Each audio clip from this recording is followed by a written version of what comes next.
North Carolina Motor Speedway felt like the inside of a blast furnace at the start of this latest Carolina 500. With the mercury at 97 degrees, the humidity was 96%, and the track temperature a sizzling 142 degrees.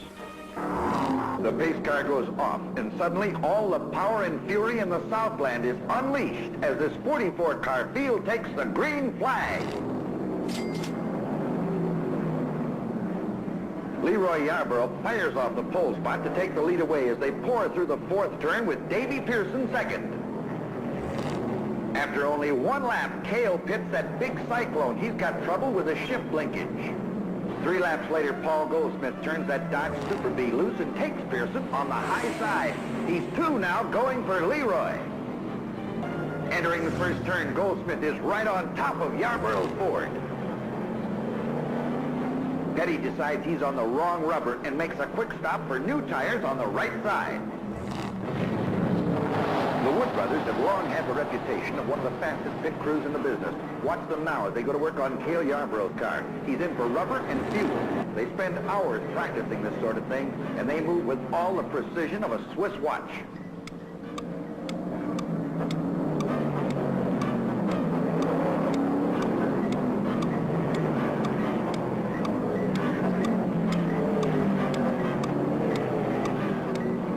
He's down off the jacks, and they push him out in 32 seconds. Even at this early stage in the race, this high track temperature is starting to take its toll of tires.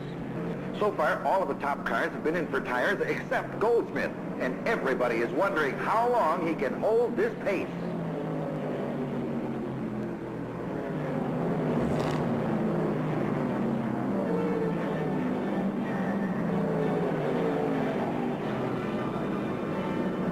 Junior Johnson discusses the tire situation with Chief Crewman Herb Knapp. The track temperature has now gone up to 145 degrees, and this 1-mile high-banked super speedway is eating up tires at a fantastic rate. Look out! A spinner!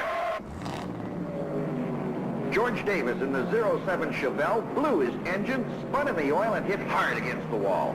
He also took Brickhouse in the Plymouth number 3 with him. With the yellow out, everybody dives into the pit. Pearson takes this opportunity to change the tires on the left side.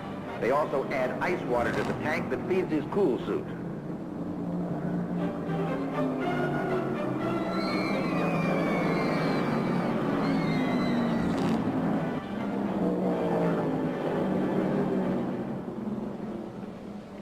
On the restart, the battle rages on between Goldsmith, who now has the lead, and Leroy Yarborough. Paul is forcing Yarborough to pick up his pace, and Leroy's crew give him the sign to think.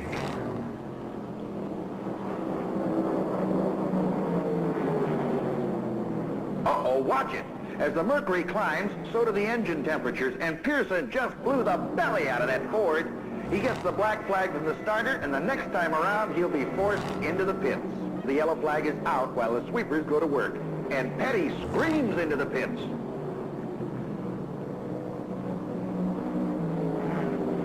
Richard's brother Maurice is in charge of the crew, and they work like they're on fire.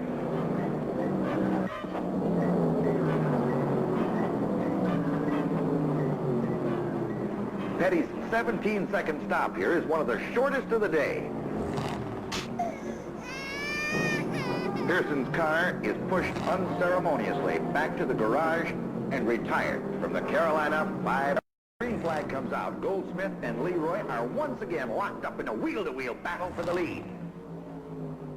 3 laps later, Paul finally pits that number 99 Super B. Those tires are worn down to where the cords are showing. 20 gallons of fuel is dumped in the rear end.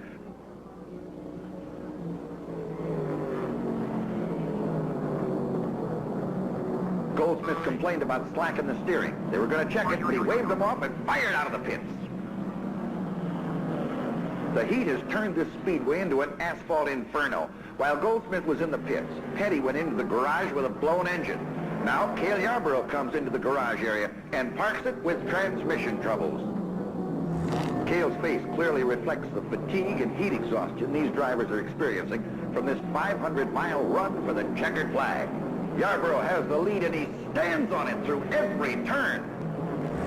On the other hand, Paul Goldsmith seems to be having trouble. And that's all she wrote for Dodge's #1 hope. The steering went out on Goldsmith's car, and he's forced to park it. This is a tough race for Goldsmith. It's his third straight race that Paul was sidelined with steering troubles. Now, another lead car will be out.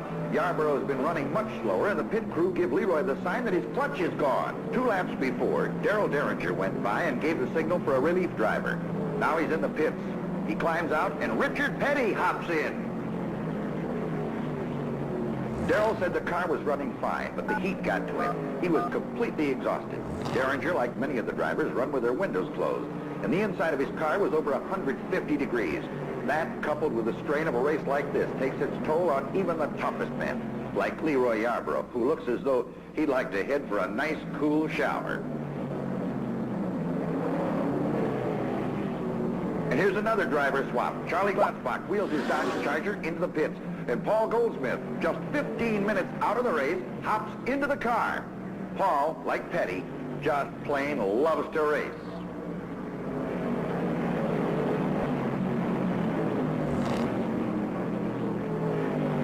Now, as they get closer to the checkered flag, Petty has the lead in Derringer's car number 22, but Donnie Allison in that Ford Torino number 27 is right on top of him.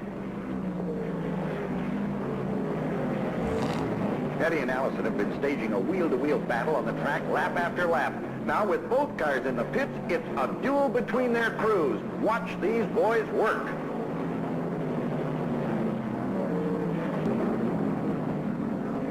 And Richard's crew wins it. They get him out almost 2 seconds quicker than Allison's crew. On the track, it looks like these two cars are glued together. Petty seems to outpunch him down the chute, but Allison makes it up through the turns. He has that Ford handling beautifully. Who's going to give? Both cars are flat out, belly down. Look out, he did it again. Petty blew the engine in his own car, now Derringer's. And I think he just scattered Darrell's parts over 18 counties. This is definitely not a day for the Hemis. After putting 2 cars back on their trailers, Petty asks, anybody else need a relief driver? And you can bet it won't be Donnie Allison. He has this one all wrapped up as he screams that Torino under the white flag. 1 more lap and he can go home.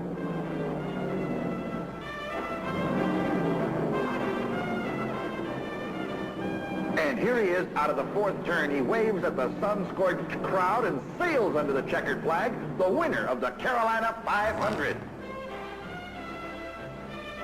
A battered car and a very weary driver head for victory lane.